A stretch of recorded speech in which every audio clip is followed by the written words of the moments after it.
Buqqeensa biyya keessaa hambisuuf duudhaalee aadaatti fayyadamuu fi jijjiirama ilaalchaa fiduun xiqqeessuun akka danda'amu himame. Konferansiin biyyaalessaa dhimma buqqeensa irratti xiyyeeffate Yuunivarsiitii Jijigaatti taa'ame Faamii Abdurrahmaan. Konferansiin biyyoolessaa sadaffaa kun walitti bu'iinsa buqqeensa biyya keessaa fi fala waaraa mata duree jedhamu kaa'eeffate. Konferansii kanaas Yuunivarsiitii Jijigaa fi dhaabbata qorannoo tarsimoo hariiroo alaa ministeera nageenyaa jalatti argamutu walta'iinsaan qopheesse.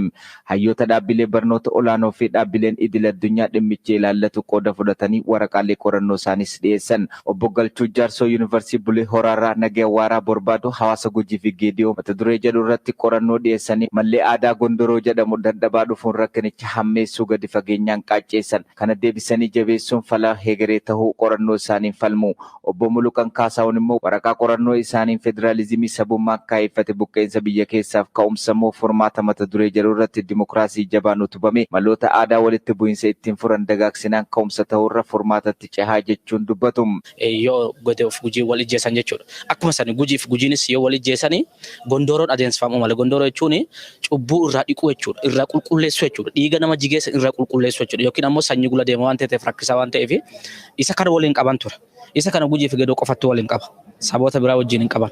Sirna Gondoroo kana jechuudha. Kanaaf Gujii fi Geedoon sirna sanii bara 1991 asi sirni sun dadhabaa dhufeera jechuudha. Ga'een traditional yookiin immoo abbootiin amantii abbootiin gadaa yookiin immoo abbootii jaarsoliin biyya rakkoo tokko furuudhaaf kontroolii gochuu keessatti qaban more kan mootummaa caalaa bu'a qabeessadha. South Africa fudhannee immoo chapter 12 South African traditional institution recognize kanas akkam godheera institution mataa isaanii akka dhaabbatan gara biraadhaan immoo qaama mootummaadhaa wajjin walitti dhufeenya linkeejii akkamii qaban reserve godhee akka sanaan kaa'ee jiru. Biyyi keenya garuu waa'ee gadaa siistamiin jechi tokko hin jiru. Kana wajjin wal qabatee constitution yookiin immoo heerri naannoo Somaaleedhaa fi heerri naannoo Affaar more fooyya'aadha.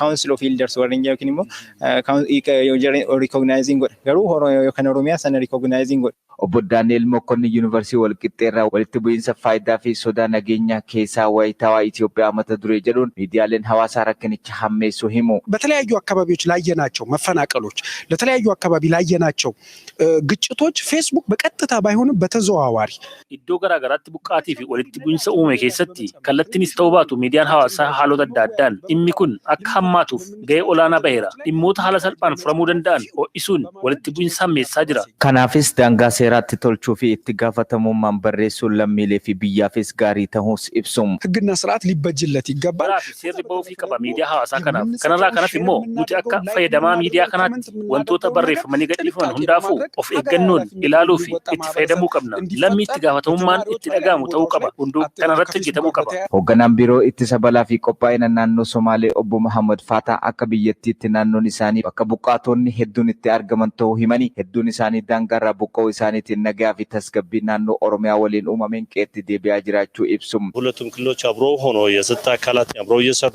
የተለያዩ አካባቢ አድሚኒስትሬተርስ አብረው እየሆኑ ሰዎቹን ወደ ነበሩበት ቦታ እንዲመለሱ ማድረግ አንደኛ ነው። inni jalqabaa qaamoleen nageenyaa lamaan waliin hojjechuun namoota qe'ee isaanii irraa buqqa'an bakkatti deebisuu qabu. Hangammaattis namoota 2,237 ta'an gara qe'ee isaaniitti akka deebi'an ta'eera. Meeshaaleen gubataniif babbadan gama mootummaanis ta'e gama deeggartoota adda addaatiin deeggarsi taasifamaafii jira. Buqqa'uu fi buqqaasisuu hambisuuf jijjiiramni ilaalcha bu'uuraa dhufuu qaba. Kana keessatti hayyoonni xiinxala ogummaa dhiyeessuun gahee isaanii bahuu qaba kan jedhamu immoo pirezidaantii Yuunivarsiitii Jijigaa obbo ኢልያስ ኡመሪም ለግጭቶቻችን ውስጣዊ መፈናቀሎች መነሻ የሆኑ ምክንያቶችን ነቅሶ በማውጣት የተከሰቱ መፈናቀሎች ጉዳታቸው የከፋ እንዳይሆን የመፍትሄ ሐሳቦችን ለማፈላለግ ይመክራል ተብሎ ይጠበቃል። Qorannoon kun dhimmoota walitti bu'iinsa keenyaaf ka'umsa ta'an hundeerraa buqqisuun kanarra kan caalu akka hin mudanneef yaadota furmaataa ta'an ni kenna jedhameetu eegama. Keessattuu ilaalcha buqqaasuuf buqqa'uu bu'uurarraa maqsuuf qophaa'uun konferansii kanaa kaayyoo isa ijoodha. Hayyoonni yaada furmaataa dhiyeessuun qaamoleen dhimma ilaallatus gahee isaa akka ba'uuf galtee akka ta'uuf amantaa guutuun qaba.